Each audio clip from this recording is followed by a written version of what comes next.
we're good? Okay.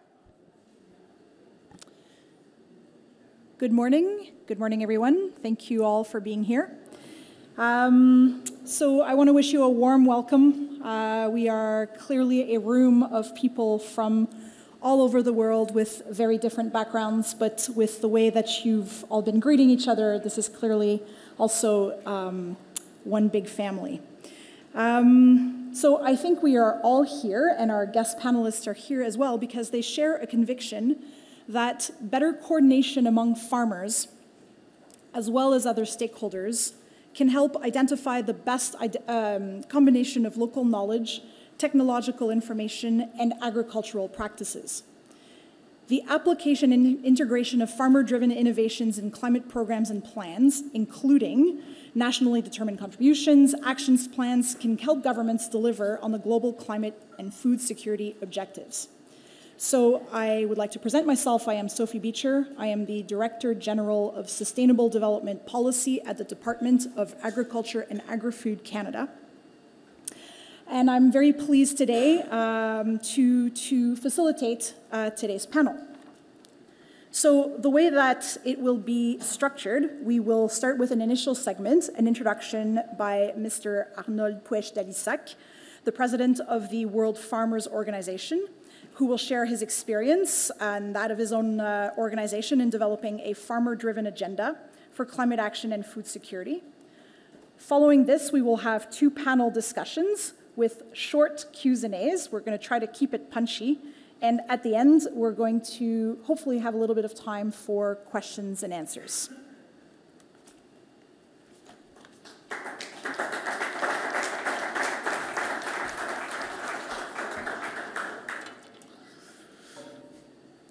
Your Excellencies, dear Madam President, dear Mr. President, ladies and gentlemen, good morning. Thank you for joining us. Thank you, Ms. Beecher, for your introduction and to facilitate our event. It's a great pleasure and an honor to set the stage for today's very exciting conversation.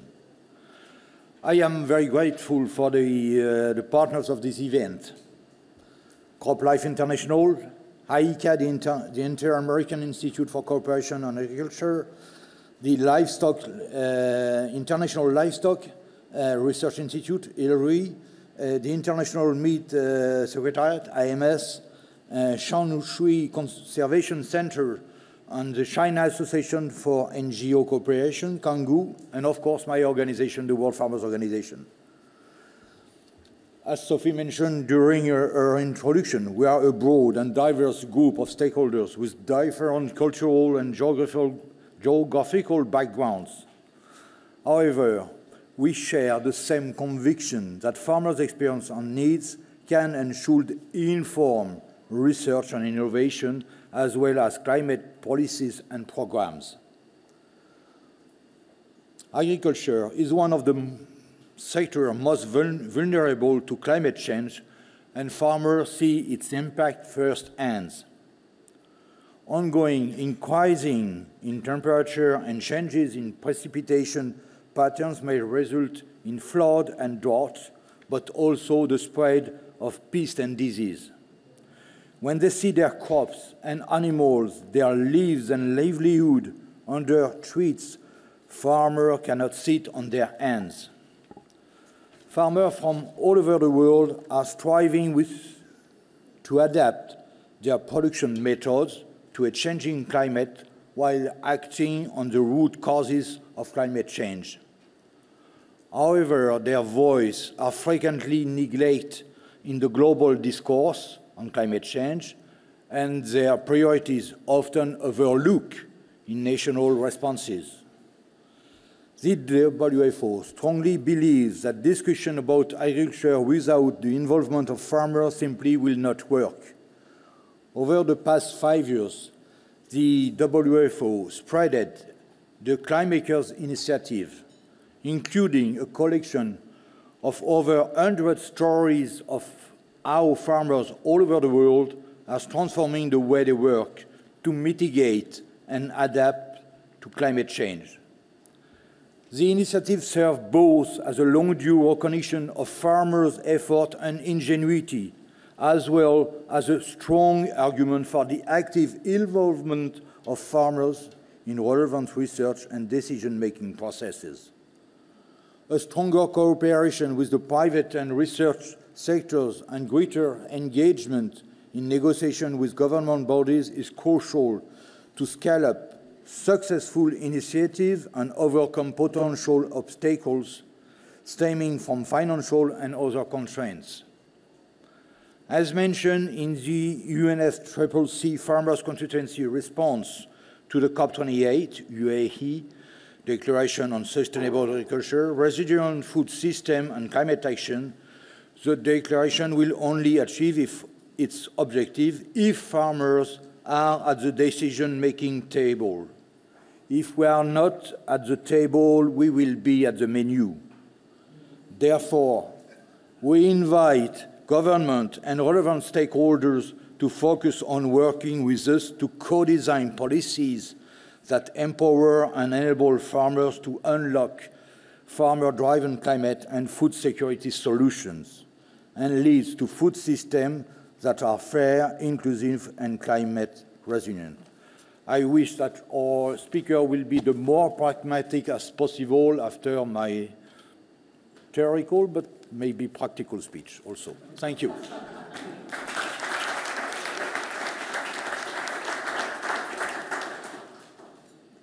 Thank you very much for these remarks. I think they set the tone.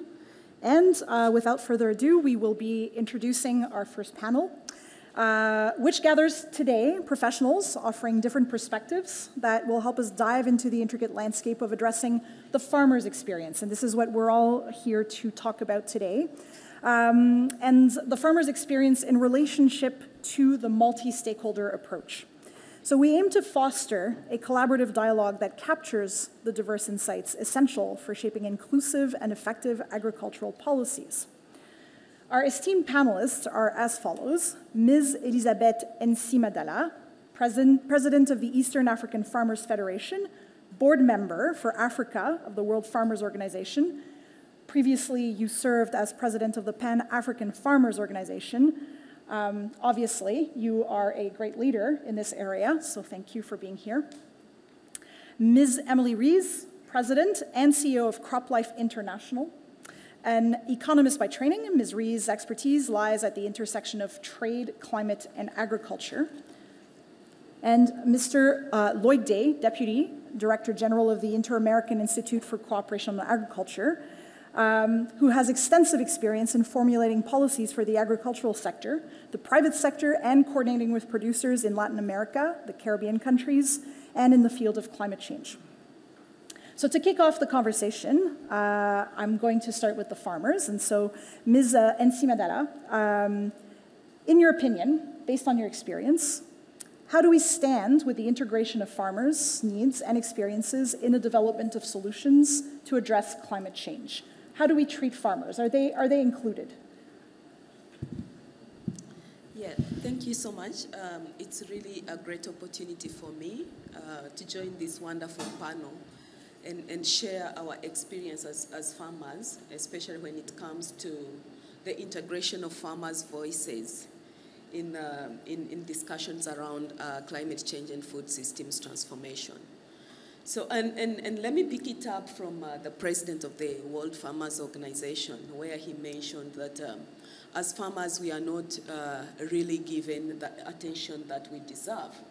And this is so, especially when it comes to global discussions around the area of climate change and food systems. When you look at the two main documents that we are discussing in this COP, the Sharm el-Sheikh Joint Work on Action on Agriculture and Food Security, and also the Emirates Declaration on Sustainable Agriculture, Resilient Food Systems, and Climate Action. They all point to a farmer as being central in delivering on climate action. But when it comes to bringing farmers into the center of discussions, and not only just in the center of discussions, but also in decisions when it comes to resource allocation, I think that voice is really missing. There's a missing middle that we need to address. And the challenge is because we have so many intermediaries that are really speaking on behalf of the farmers. And yet, as farmers, we are well structured, right, from the national level up to the global level, with World Farmers Organization bringing us together and giving us a voice. So we really need to see how we can integrate farmers at all levels, starting from the policy level, at national level, in the NABs and the NDCs. We need to see farmers' voices and ideas being integrated in the implementation of those NABs and NDCs. And then when it comes to resource allocation and access to financing, we have very few institutions, if any, farmers' organizations that are accredited entities to be able to receive climate financing. And I'm saying if any, because I'm not sure of any of the farmers' organizations that are accredited entities. So we'd want to see many farmers' organizations as accredited entities to receive climate financing, because that is when we shall solve the issue of access to financing. There's no one who understands us better than the way we understand ourselves. Most of the institutions that are accredited entities are financial institutions, and there's a lot of bureaucracy when it comes to access to financing. And it's because they don't understand us. They look at us as risky businesses, and yet forgetting that we are business, we are the biggest private sector collectively when it comes to investments in the agriculture sector. And as farmers, we've already done a lot of investments by producing more than 80% of the global food value. And then I also want to point out the issue of markets. There's no transparency when it comes to markets. Discussions around carbon markets, for example, really put smallholder farmers at a disadvantage. When you look at the carbon pricing, for example, in Europe versus the pricing in Africa, there is no transparency. So we really need to see that kind of transparency in the global markets. But also the rules, the global trade rules, when you look at the World Trade Organizations, they don't really favor smallholder farmers, and we end up exporting more of raw materials than the finished products.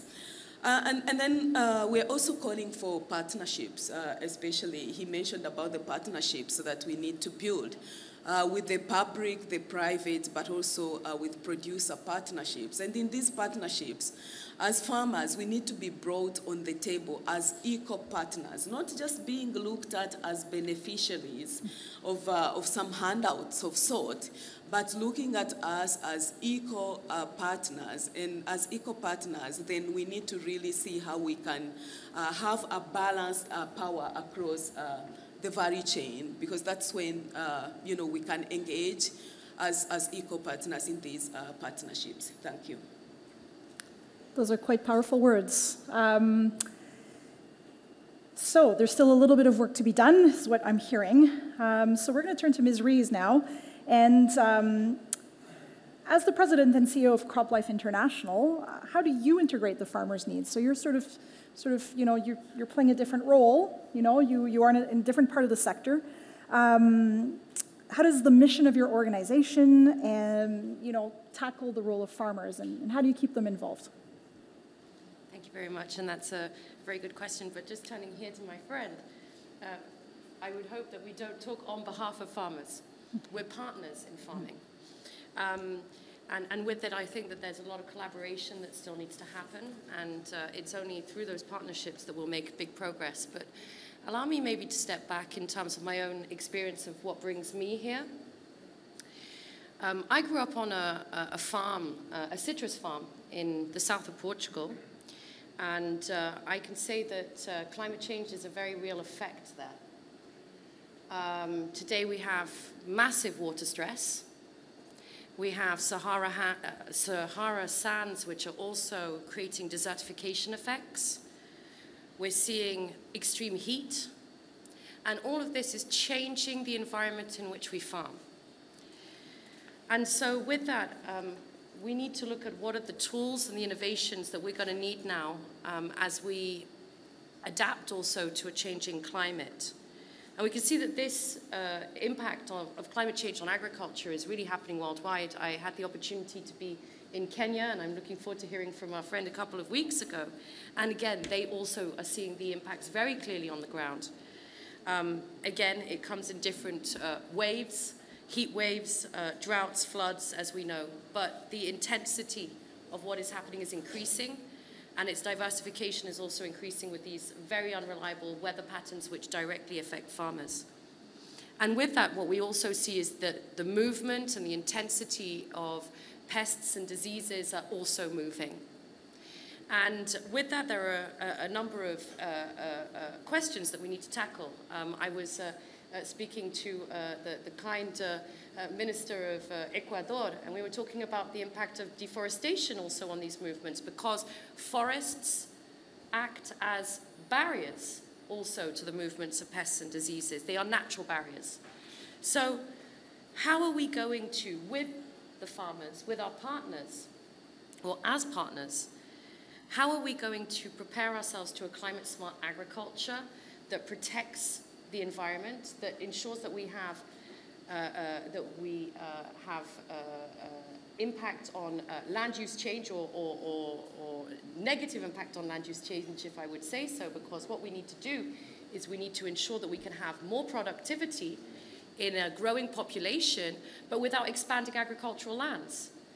And with that, there are some big challenges. We've got opportunities. We need to increase productivity on land, and that's where innovation can come in. We've got new plant breeding techniques which are available to us. We can also encourage better integrated pest management, and that increases the crop resilience in the light of climate shocks, increase the yields, and the nutritional content of the food. And we can also now look, and I know it's also been a question that's been debated over the past few days, is how do we also look to restore the soil health, how do we restore the lands that are degraded and put them into productive use to ensure that we have a better protection of forests, better biodiversity corridors, but we're also creating that resilience to these shocks that I brought through. And my point, I would say to you and to all of the members and the farmers that are part of the World Farmers Organization, count on us to be your partners. You are the ones that are delivering on the ground, and we are glad to be providing the innovations and the research and development to bring a path forward. Thank you.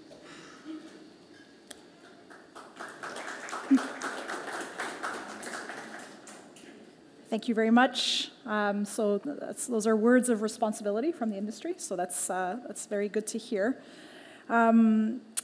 Mr. Day now, as the Deputy Director of the Inter-American Institute for Cooperation on Agriculture, we'd be pleased to hear you on how you integrate the farmers' needs and their experiences in the mission of your organization.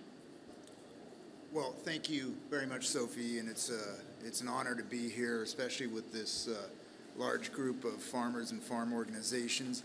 I think, to start off, IICA represents the Ministers of Agriculture of the Americas and the Caribbean, and today we're honored to be joined by the Minister of Agriculture of St. Vincent and the Grenadines and the Vice Minister of Ecuador, and I don't know if we have any other ministers in the audience. It's hard to see with these lights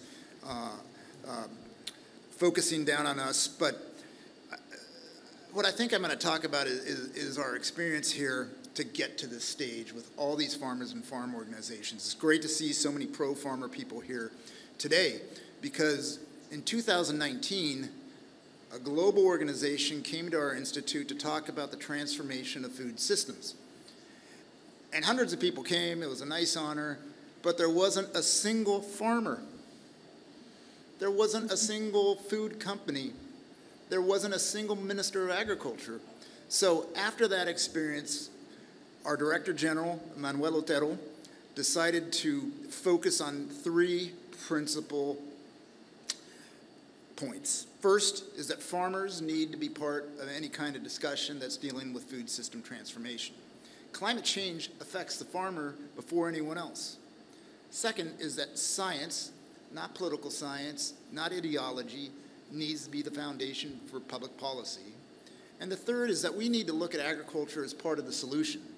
And so we took these messages to the UN Food Systems Summit, and then we brought them to the COP27, now here to the COP28, in which we have a pavilion of sustainable agriculture of the Americas, and where we have farmers and farm organizations representing companies from all across the Americas and the world coming here to discuss how agriculture can contribute to the climate challenges. We can reduce our emissions. We can restore soils, as we talked about last night. It was World Soils Day. Soils can be restored, and good agricultural practices can restore them. If we can restore the third of lands that have been degraded in our hemisphere, we can reduce emissions by 40%. That's substantive. Agriculture is an area, is a sector in which we can reduce our emissions and we can sequester carbon. So we're a huge part of the solution.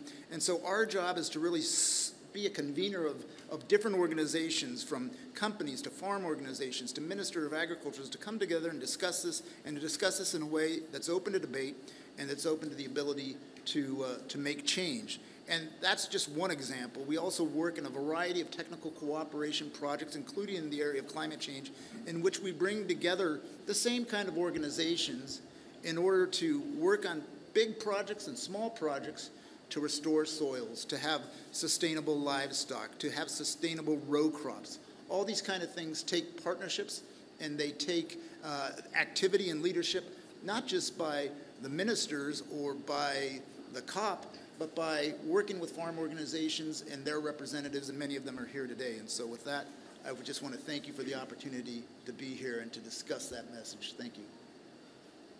Yeah, thank you. I mean, you're sort of summarizing the momentum I think that we're all feeling at this COP for agriculture and food, and it's very nice to, it's a very nice feeling. So I'm going to challenge you with a little bit of a question now on, because we're going to ask you for a 1-minute answer, and that's the challenging part. So how do you each leverage multi-stakeholder cooperation to promote the integration of farmers' needs and experiences in global climate action? So any concrete examples are welcome, you know, just to illustrate a little bit for the group today. So we're going to start with you, Ms. Encimadara. I think in terms of leveraging on multi-stakeholder approach, it's exactly what we're doing here as a panel, you know, representing different organizations, and to see how we can work together in partnerships. Because the issue of climate change is so huge that you cannot tackle it alone. But also when you look at climate financing, in terms of the need versus what is available, it's really not enough. And so that's why we hope to use the multi-stakeholder approach to present our interests as farmers, to call on you know, the different actors to make sure that they prioritize adaptation for farmers, and especially climate financing for farmers, because the available resources are not enough, but the farmers need to adapt. So we need to be understood by the different actors to make sure that there is available financing to support farmers to be able to adapt to the impacts of climate change. All right. Ms. Rees? We were very pleased to be selected as one of the inaugural climate sprints under the Aim for Climate Climate Sprint Innovations program, which is also in the lead up to this COP28. And with that, it really is working in combination with a number of partners, be it farmer groups, farmer leaders, I would say, because many of them will end up being part of that knowledge exchange, development agencies, scientists, and bringing a number of actors together under the Sustainable Pesticide Management Framework Program. And this is an investment of $13 million over 5 years in 9 countries. It's a proactive long-term engagement which is focusing mostly on low and middle income countries. It's been kicked off in Africa, It's in place in Morocco, Egypt, and this year we will be doing implementation in Thailand, Vietnam, and Egypt, and then moving to your region, Mr. Day, in the Latin American region next. With that, the idea is really to provide a platform for knowledge exchange amongst farmers. So really an empowerment platform which is based on peer-to-peer training. It has already, through this Train the Trainer program, we've managed to reach over 200,000 farmers just in Kenya. And so this for us is really showing that when we come together and bring multiple stakeholders to the table, public, private, governmental, and civil society, we really can have an impact on the ground. And Mr. Dave?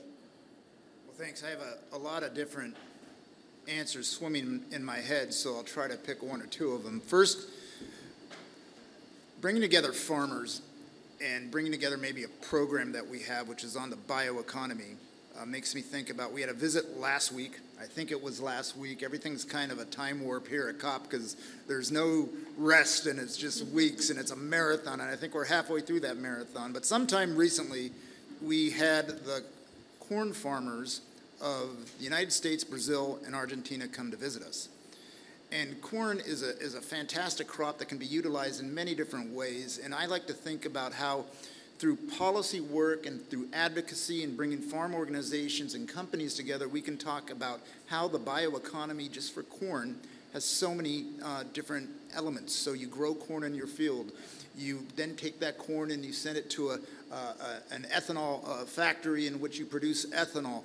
You then take the distiller's grains from that corn, you feed it to your cattle, then you milk that cattle, send it into the market. The waste from that cattle can go into an anaerobic digester, power the methane that powers your farm and other things. That's an example of the circular economy, utilizing all parts of one crop, corn, and there's other crops that can be a part of that, bringing together associations to do that and organizations like MySol that visited us last week, or a network that we've established on sustainable agriculture aviation fuels, where just last week, I think it was last week again, I'm in this time warp at COP, there was the first biofuel flight from London to New York or Washington, which is a huge step into utilizing non-fossil fuel-based energy in order to transform how we move.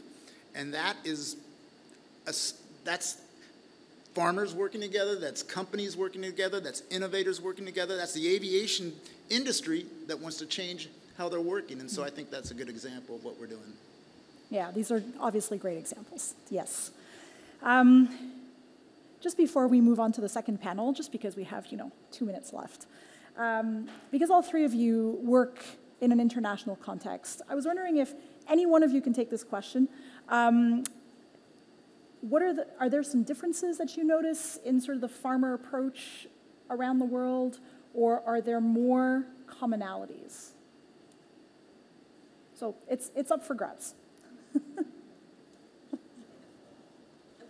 I think we have commonalities because farmers everywhere are farmers. We are faced with same challenges. We bear the biggest brunt of climate change. And whether you're a small farmer or a big farmer, the common challenges are the same, especially with the impact of climate change. The difference comes in terms of the accessibility when it comes to, let's say, resources. But everywhere, farmers are trying so hard to be able to adapt to climate change, whether it's big farmer or small farmer. The president mentioned about over 100 success stories that we've collected under the Climakers platform. And I think it's important that we look at some of those initiatives, then we put in science in all those initiatives, and we get the support to be able to put them to scale. Otherwise, there is a lot that is happening. We don't have to reinvent the wheel. It's not a silver bullet for everyone, but then we can adapt to some of those working models and be able to adapt them to the local environment. Thank you for that. So, thank you very much to our first panel. That was very valuable. So, I'm going to now introduce our second panel, which is going to be talking about developing climate solutions, but again, having sort of the farmers' experiences and needs in mind. And so in this session, we will explore innovative approaches and collaborative strategies to tailor solutions that resonate with the realities faced by our farming communities. And therefore, I'd like to introduce Mr. Felix Sum, who is a smallholder pioneer adaptation farmer from Mosop, Nandi County, Kenya. He is an experienced animal feed producer and specializes in feed conservation. He trains farmers on local radio stations and farmer field days on various topics. Dr. Sue Ogilvie, program director at the MacDoc Foundation, where she leads Farming for the Future, which is a public interest research and change program that aims to provide the evidence base, the tools, the resources for the agricultural sector to understand and enhance the relationship between natural capital and farming. And finally, Dr. Zhou Jiading, project manager at the Shui Conservation Center in the People's Republic of China. Dr. Zhou is a biodiversity conservationist, mainly focusing on forestry ecosystem restoration and conservation, community-based conservation, and climate change response based on traditional culture. That's quite interesting. So we're going to start with Mr. Sum, because we always start with, you know, our panelists closest to the farmers. I'm wondering if you can provide an example of an innovative initiative that you as a farmer, or perhaps that International Livestock Research Institute has carried out to promote farmer-driven approaches to tackle climate change. First, it's my great pleasure to be here today at the Climate Summit to represent the farmers. And farmers are not the recipients of technology, but we farmers are the experts and get to share their knowledge and expertise with other farmers, as well as research institutions and extension services. Pioneer farmers are promoting local adaptable solutions. Farmers are providing the adaptable solutions, as well as they are holding field days, and they are exchanging their knowledge in different, that they are using differently. Pioneers of adaptations in collaborations with partners and extension services are supporting farmers in their knowledge and in their adaptable solutions. Yeah. Thank you. I think Dr. Ogilvie will ask you sort of the same question. And so does Meat and Livestock Australia have any innovative ways, feel free to be very concrete, and if you want to offer some examples, to promote farmer-driven approaches to tackle climate change in Australia? Thank you very much. So I'm the Program Director for Farming for the Future, which is a philanthropically funded research and change program in agriculture. And as we've heard at COP28 in the action on the COP28 action agenda on regenerative landscapes, and as we've heard from all of the conversations that we're having in this room and around at COP, we know that farmers are essential to climate action, and we also know that farmers are essential to food security. One of the things that we hear very strongly in Australia that's been echoed to me in all the conversations I've had at COP is that while farmers actually absolutely can act on climate change and food security simultaneously and improve the health of landscapes, what they need is to know the economic implications for their farm businesses.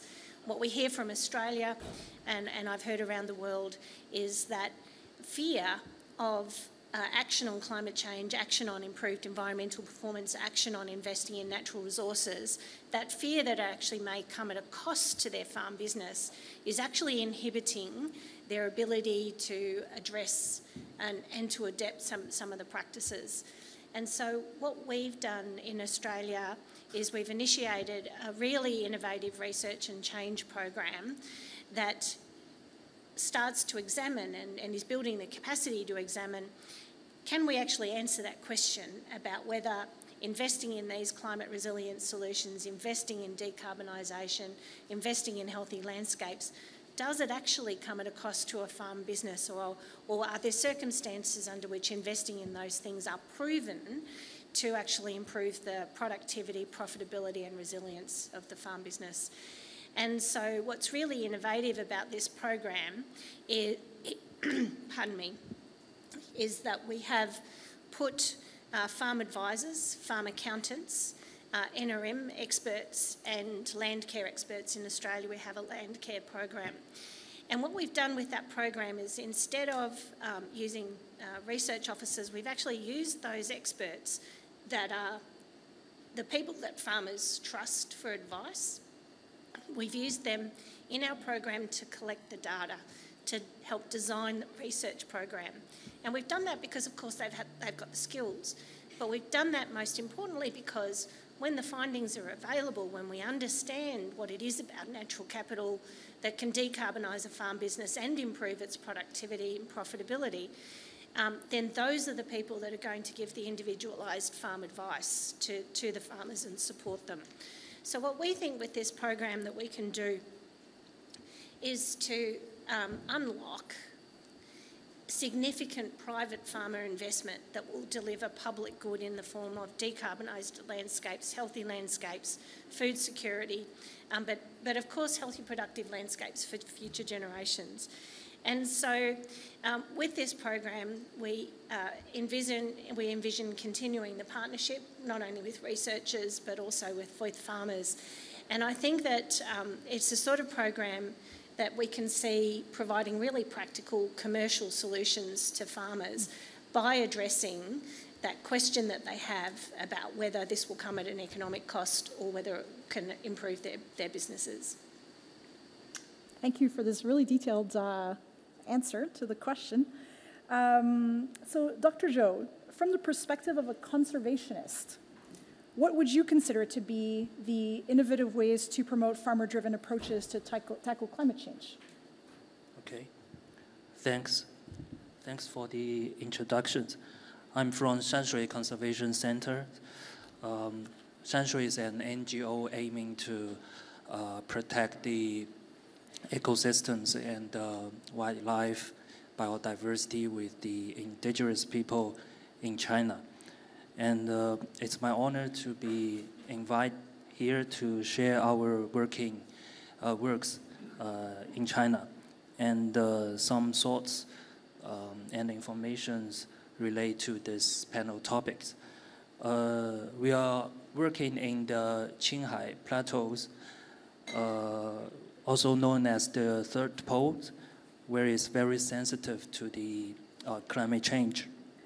And the herdsmen in Qinghai, they have developed a series of rules for the use of the nature resources since thousands of years ago, also known as the traditional knowledge and wisdoms. However, to face the climate crisis, their own governance and the capacities need to be strengthened and improved. So, according to our surveys on the Qinghai Plateaus, they have experienced rising temperature and extreme weather such as snowstorm, floods, and droughts. But they can adapt through their own ways, including seasonal movements from the grassland and supply storage response to the market dynamic. Meanwhile, our organization helped them with more accurate scientific monitoring in grazing and livestock management, as well as the grass planting, and also support the local women establish the like animal handicraft products to increase the diversity and stability of their livelihoods. Under our new national park system and policy. And our another area is, working area is in southwest China. The extreme disaster are mainly affect the croplands. So the minority people there in some area, like some region in the coastal landscape, they do not agree to use the irrigation systems because they think the irrigation will accelerate the desertification. What I'm trying to say here is the people living around different ecosystems, they are familiar with any slightly change and have integrative perspective of the whole systems. Another example is in Yunnan province where I was born, and they think they used to burn the forest for the cropland, and they have a concept that the forest is sick, the fire can cure. So from our perspective, they are actually improve the biodiversity and adaptation. However, these measures and needs from the farmers cannot be well accepted under the current policy. So the government or the markets sometimes provide seeds, or the trees are not nature-based. So the real valuable products provided by the ecosystems are actually not the best-selling products in the market. So what we achieve to what we want to achieve is these conservation actions combined with the traditional knowledge and the science can bring more benefits to the farmers. Yeah. Yeah, it certainly sounds like traditional knowledge is important to sort of bring changes, not just in sort of new ways of doing things for climate change, but also for changing, maybe beliefs that are not as science-based, that are maybe wreaking a little bit of havoc. I'm wondering, do you feel that you have some support for your initiatives, either coming from the public sector or the private sector in China? From our national levels, there are some special actions of climate change adaptation in the agriculture and food systems.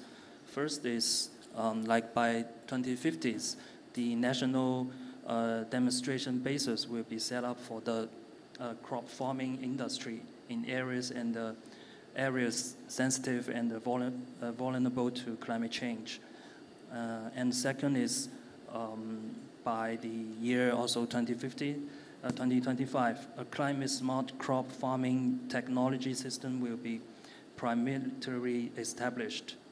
And the third is the certification of climate-friendly and low-carbon agriculture products will be set up. And from my point of view, even though we have some high-tech industry demonstration, but we can still choose an ideal way with more diverse species and more ecosystem resilience, so that we can live harmony and sustainably with the nature.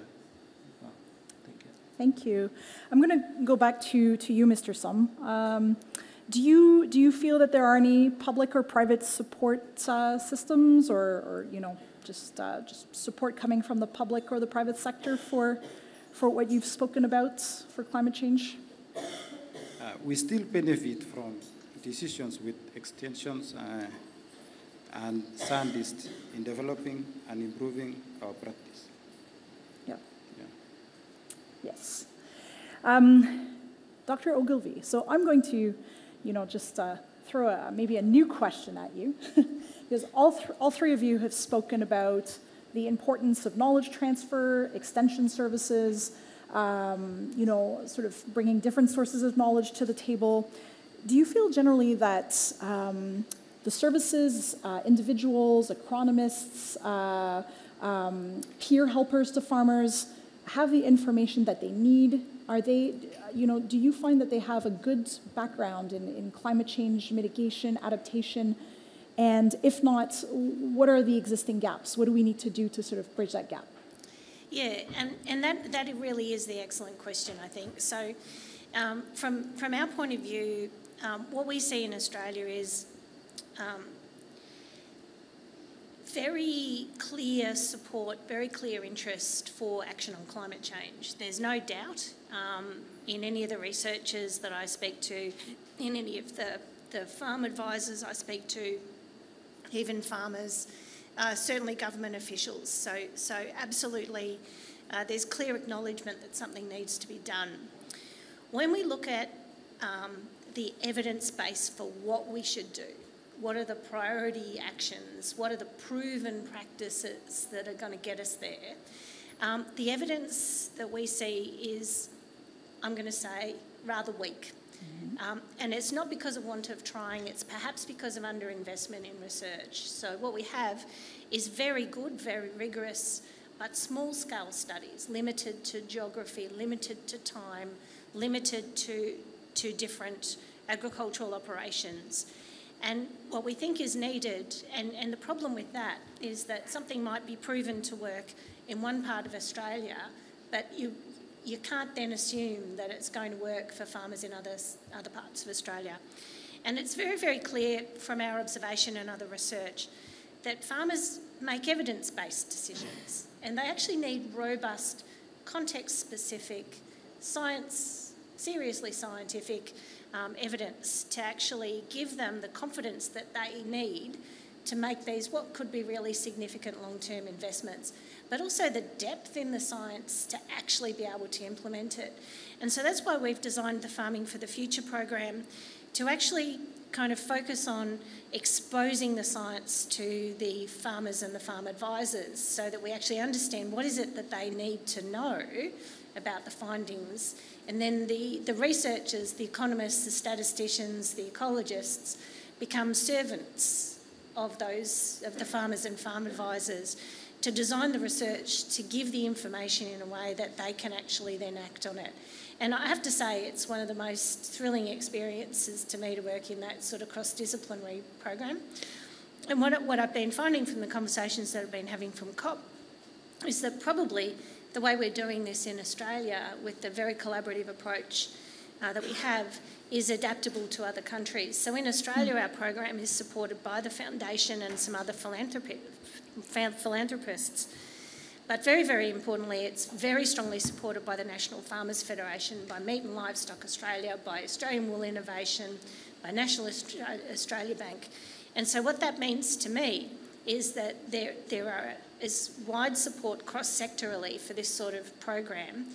And I think it's the sort of model of what we can achieve quite rapidly. And hearing the other panellists, it seems to me that it's the similar model that could be applied in many geographies where we've got the opportunity to actually really share knowledge. Yeah, that's very interesting. I think maybe a few of us will be calling you at a later date. I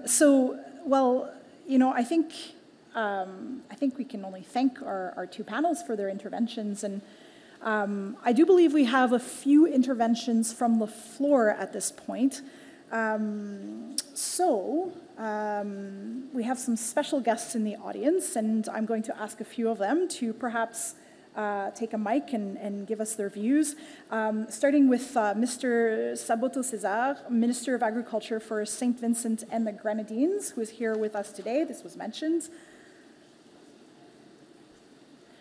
So we know of your great efforts to strengthen climate action for the Eastern Caribbean islands. So I'm wondering if you can sort of inform us on how farmer-driven initiatives help raise that climate ambition and action in the agricultural sector. I want to, first of all, begin with a situational analysis. Where is St. Vincent and the Grenadines? We are a sovereign country located in the Caribbean with a population of 100,000 persons, 10,000 farmers, with an average farm size of less than half of a hectare. So I heard the ums in the room.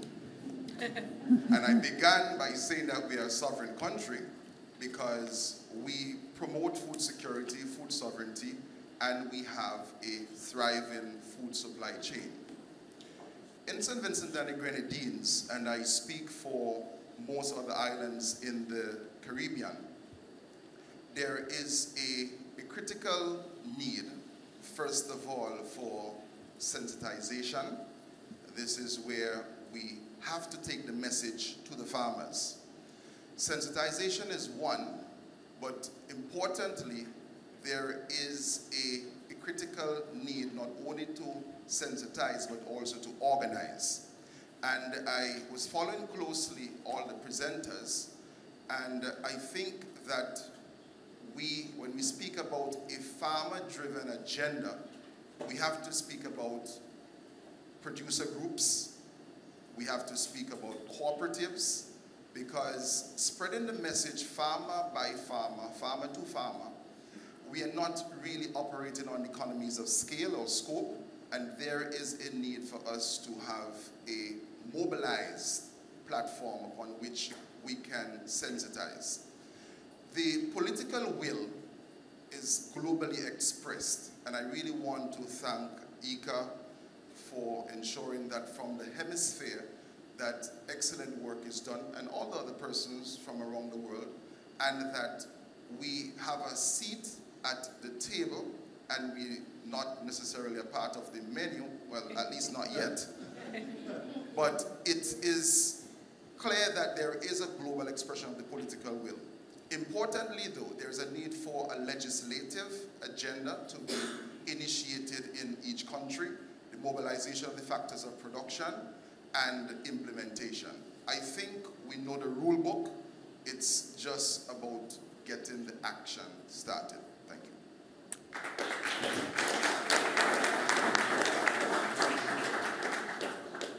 Thank you very much. So I know that we have,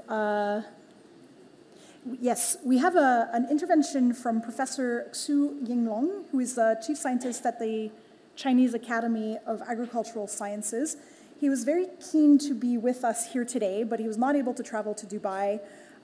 He was kind enough to record a few remarks, which we will now play, and this is quite exciting. He really put in the effort. He so desperately wanted to be here, but we will hear his words anyways.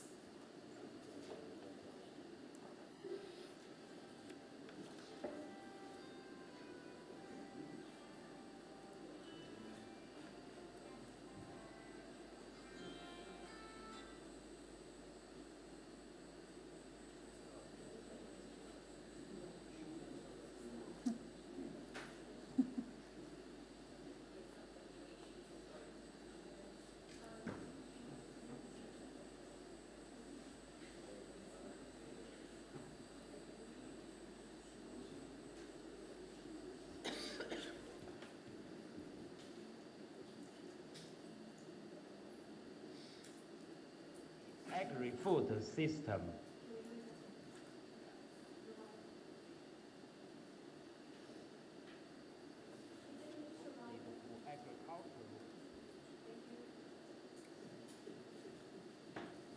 Everyone, I'd like to have my response as how to make policies to promote technological innovations to address farmers' adaptation needs. Firstly, I'd like to have a very brief explain on the rationale how to integrate the farmers-driven innovations into the national adaptation strategy in China. It is the interaction mechanism of climate, natural ecosystem, and the agri-food system. The additional climatic strategies posted to agricultural system with the average trend and the enhanced extreme climate events. So we clarify the adaptation into 4 layers. For the first layer, the adaptation task is the utilization of climatic resources. For the second layer, the adaptation task is to strengthen disaster reduction. For the third layer, the adaptation task is exploiting the ecosystem services to increase agricultural climate resilience. And the fourth layer, the adaptation task is establishing social innovation mechanism to guarantee the food security. In China's national climate change adaptation strategy 2035, which is published in the last year, for the first layer, the utilization of climatic resources, it is the key points of the adaptation tasks. For the second layer, the key points of the adaptation tasks was summarized. For example, to complete the early warning system, strengthen the material provision, and develop the adaptive variable disaster reduction system, something like that. And for the third layer, the tasks of adaptation was summarized as strengthening soil and water conservation and ecological protection, promoting conservation farming, developing agroforestry and 3D farming in hilly areas, encouraging the intercropping, adoption of high-efficient pesticide and ecological control on pests and disease, preventing invasive alien species, increasing agro-biodiversity, promoting formula fertilization, constructing high-standard farmland, enhancing germplasm resources protection, building seed banks, protecting agricultural heritage, and optimizing farm landscape design. Fourth layer, the principle how to assign the adaptation tasks is to complete the food security guarantee system. Now, I show an example of developing high-tech innovation. The high-tech innovation system is a combination of big data and IoT. The effects to cope with the enhanced temperature event, the effects to cope with the enhanced cold temperature event. The core benefit of this IoT and big data system for mitigation, we can see it saves water, fertilizer, pesticide, electricity, and manpower. And for adaptation, to avoid the damages from the extreme climate event. So it is the efforts we tried to integrate the farmers' need on innovations into China's national adaptation strategy. All right, that's all. Thank you.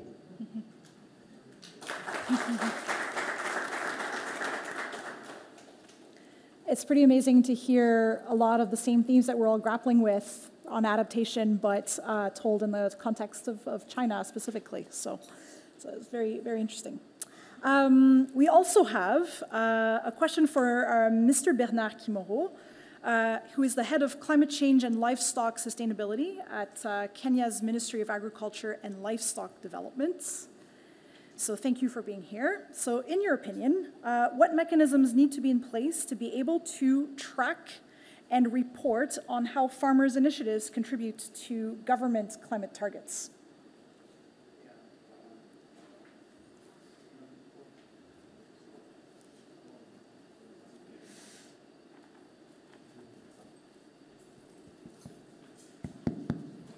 Could be an issue of technology. First of all, I want to really appreciate the invitation and especially the good comments that we have heard from the panels that are here. And I also do recognize the presence of the minister and acknowledge the very wise words that you've given us. And I want to begin by saying, yesterday I've been in this COP since the beginning, and there are a number of events that have taken place, which could be, depending on how you look at them, be interesting or could be very disappointing. One is we have the Emirates Declaration, as rightly has been noted, which is based on the decision that we made in Sharm el-Sheikh. That is basically, if you look at para 13, it says the COP presidencies can come up with initiatives, programs to champion the issues around agriculture. That is the first.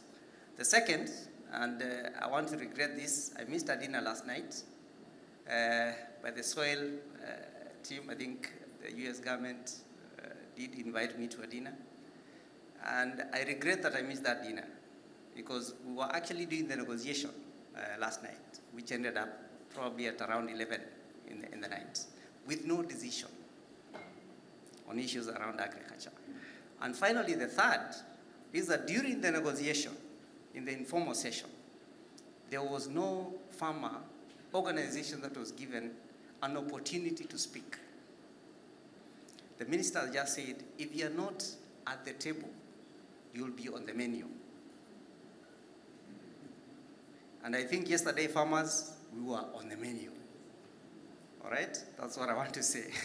Sorry to say this, but I think there was something that was missing. And there's something that we must do as farmers, to actually be at the table and project our issues.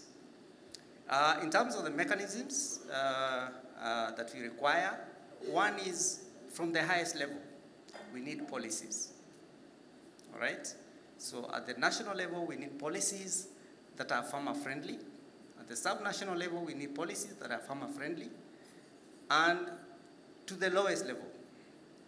And these policies must be informed by the needs of the farmers. All right? So we have a lot of policies at the global level. As the minister said, there is political will. Do we have the policies at the national level, which can be able to project the issues of the farmers on issues of climate action? Yeah, so for me, that is a critical issue, that in many of our countries, we need to have these policies as one of the mechanisms that is actually going to project the issues of farmers. Yeah, and we have to put the farmer right in the middle of these policies.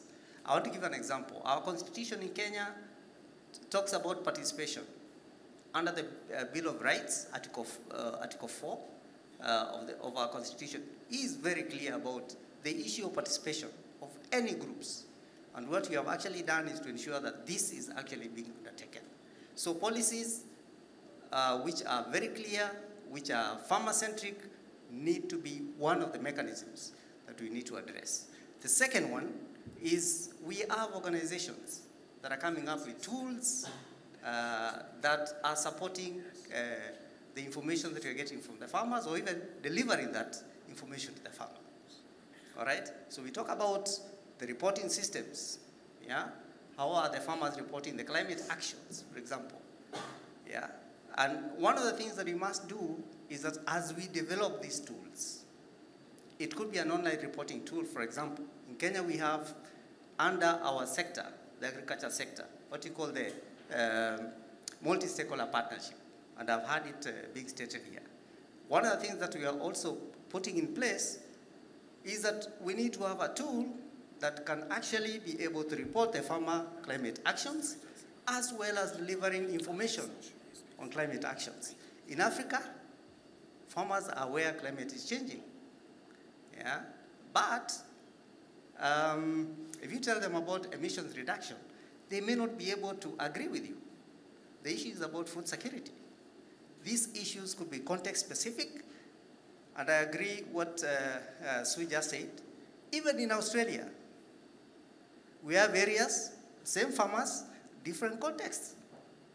So how do we get the tools that can be able to give us information about what is happening in the different contexts that can then feed upwards, yeah, to where the policy levels are. So for me, I think the highest global policies are there. It's political will. But how do we get the farmers to participate? How do we make sure the farmers are within the policies that we have developed, and they're also contributing to the information that is required? How do we rally the farmers? One of the things the minister has also said is about how do we rally farmers into cooperatives, right? To be able to give us that information as groups of cooperatives. I know the head of Sakawi is here, Ibrahim Sanga, yeah? And they have a big farmer cooperative. Kenya is one of the countries with the highest cooperative in terms of movement in Africa. Yeah? And we've seen the benefit of putting farmers within cooperatives because they can inform the policy. It is the same for Uganda, for example. Farmers are really rallied around some of these organizations. So for me, global policies there. We need to put these into national policies, get the right tools to be able to address some of these challenges. Thank you. Yes, thank you.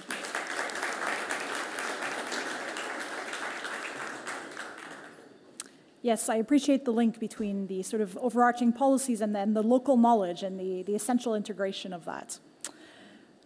So thank you very much for all of your perspectives. We now invite anybody in the room who has a question to raise their hand. If they want the microphone, you can indicate maybe if you're asking the question to a specific panelist, or if it's a question for anyone who wants to answer it.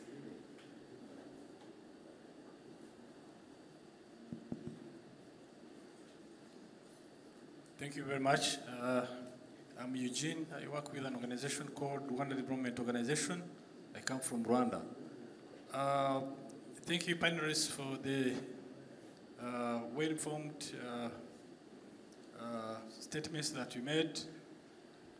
Just to make 2 points. One is, I never heard from the panelists or the questions asked to them whether farmers know that they also emit the green gases in the air, because as farmers, we are aware that livestock emit methane in the atmosphere. And I wanted to understand from my friend in China what they are doing to ensure that the management styles do reduce the emission. We've had industries trying to change the way of doing things to reduce the emission. How are farmers prepared to reduce the emissions? I do agree with the previous speakers, the need for multi-stakeholder partnership. In English they say, what you do for me without me is not for me. If we exclude farmers and we expect them to abide to adapt, we should not see this happen, because we have researchers on this side researching on their way of doing things, but what they research is kept in the shows. It's not shared with the farmers. How do you think farmers will be linked to this researcher to understand the adaptation mechanisms? So we need to incorporate them in the multi-stakeholder systems and ensure that they are part and parcel of the decisions and discussions at the table. Otherwise, we shouldn't keep them in the menu. Thank you very much. Yes, thank you. Did anybody want to address that comment? I mean, it's about climate change mitigation. You mentioned methane specifically and the role of the farmer.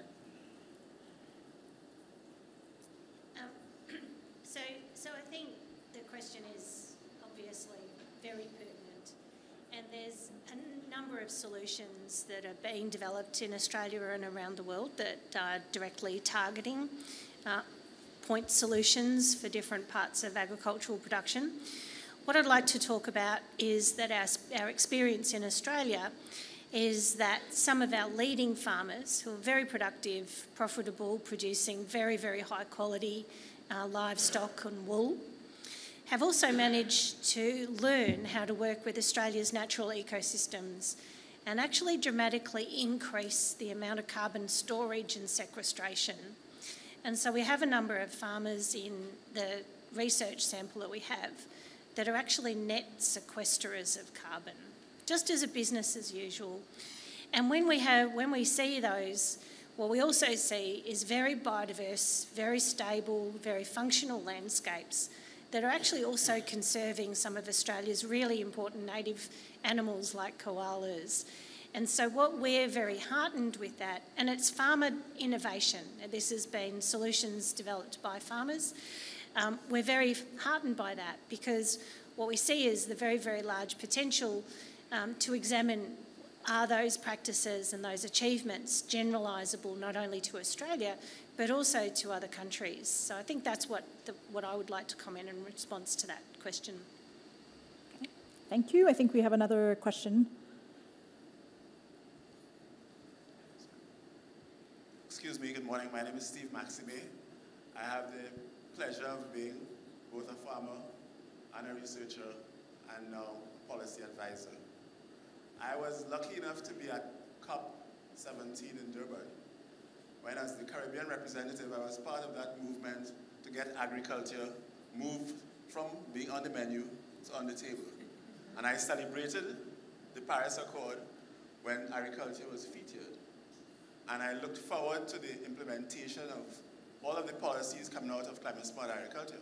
And I'm here to report that there are parts of the world, the Caribbean being part of it, where we have developed farmer-based solutions going under the guise of sorts of fancy names like nature-based solutions, climate smart agriculture, and we have actually had governments, and Minister Caesar was being very modest when he didn't mention that his country was one of the first to declare a genuinely comprehensive climate smart agriculture that had both mitigative and adaptive components.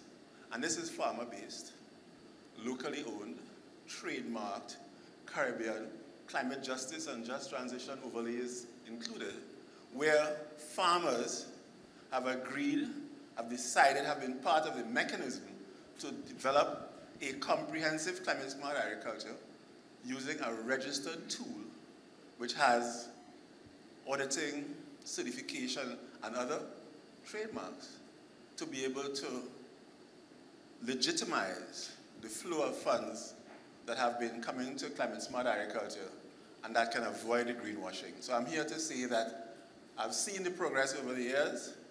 Agriculture has moved from being a full-fledged menu item to being now part of the table, but there are promising signs from parts of the world. And I'm here to tell you that, we keep courage, we are making progress, and that there are parts of the world where these nature-based solutions, farmer-owned, farmer-registered, farmer-controlled, are very much in evidence. So take heart, don't panic yet.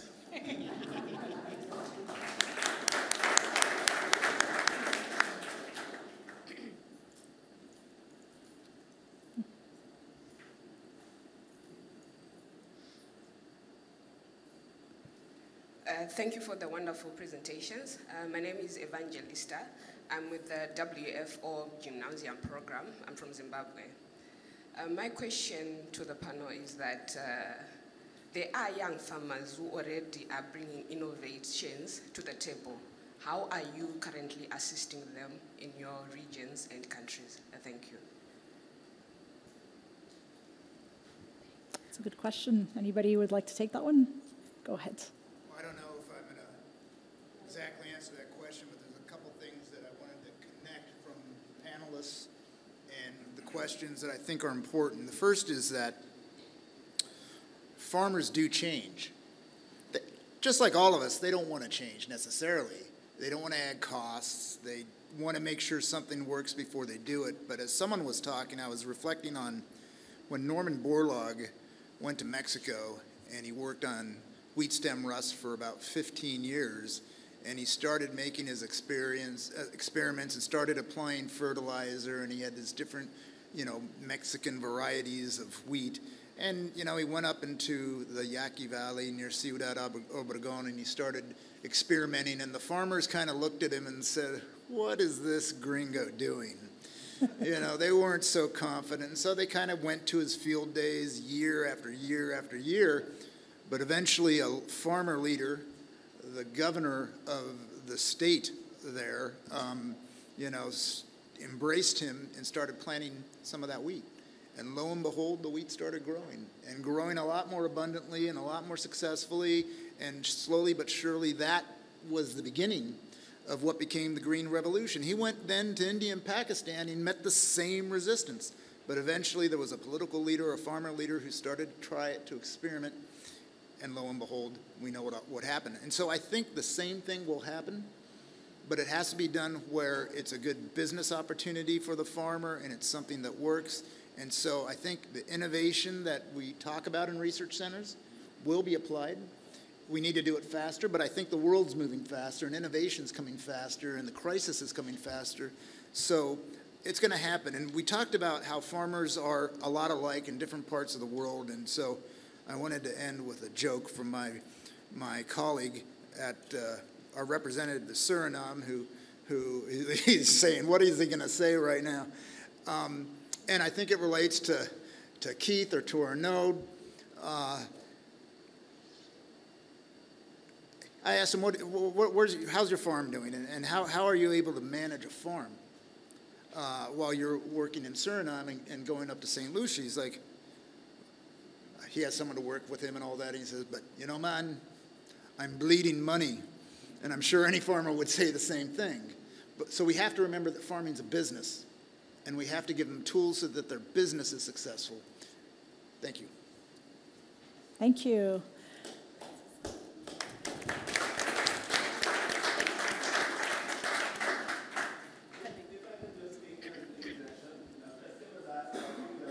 There's a microphone right there.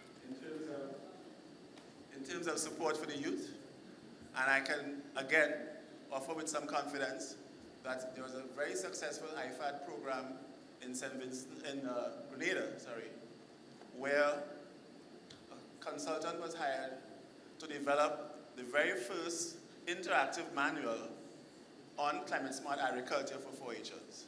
And I can tell you with certainty that that project was completed, and you now have representatives from 28 schools in Grenada, which is another CARICOM country. 28 members of these schools now have in their possession both the digital and hard copy versions of an interactive climate-smart agriculture, comprehensive climate-smart agriculture manual that they are using right now. And that is going to guarantee that the next generation of farmers are going to be as climate-smart, more climate-smart than the current generation. So the stuff is being done. And there are a number of mechanisms that will encourage young farmers, such as 4-H, the 4-H movement, so that we are seeing Caribbean-wide a move now to encourage more scientifically trained, more business-oriented, economically savvy young farmers. So again, sorry to be the second messenger of hope, but I can tell you that farming is in good hands in certain parts of the world. So I can stay here and testify that there are a bunch, more than a bunch,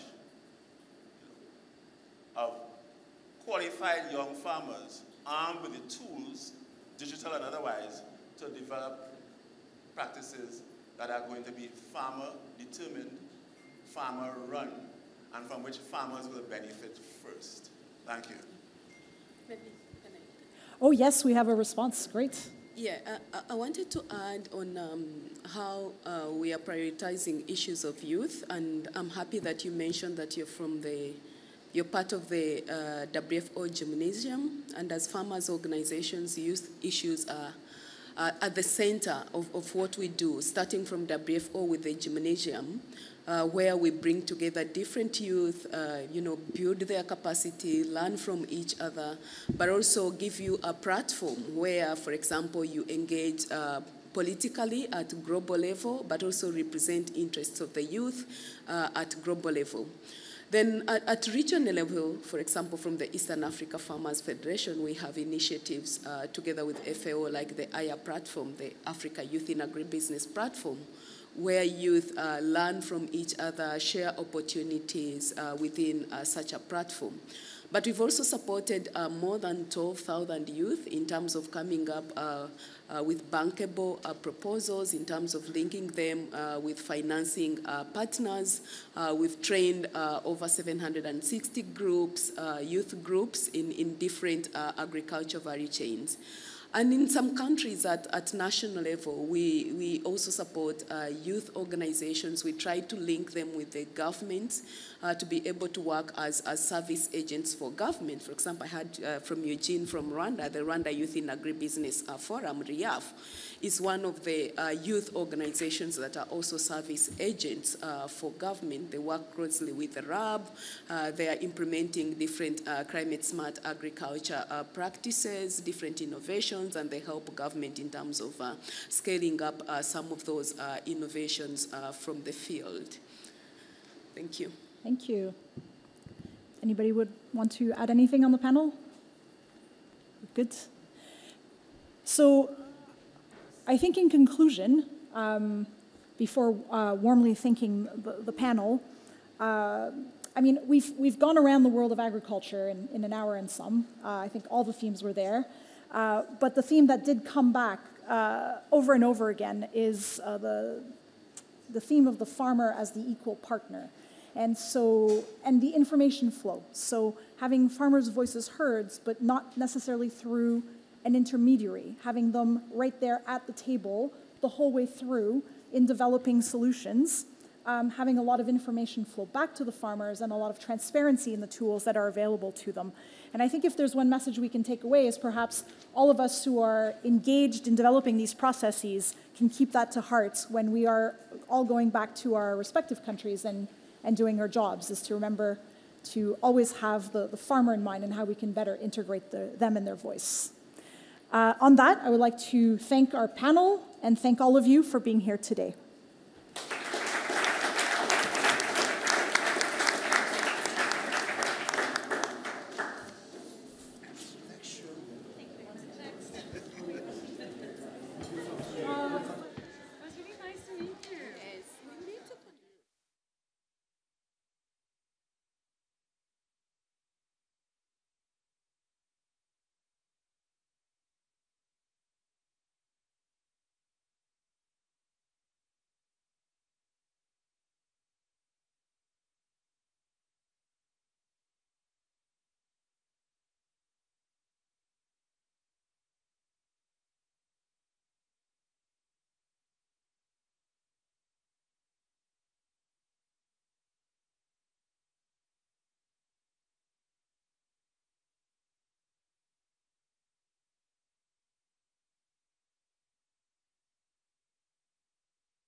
This is the floor channel.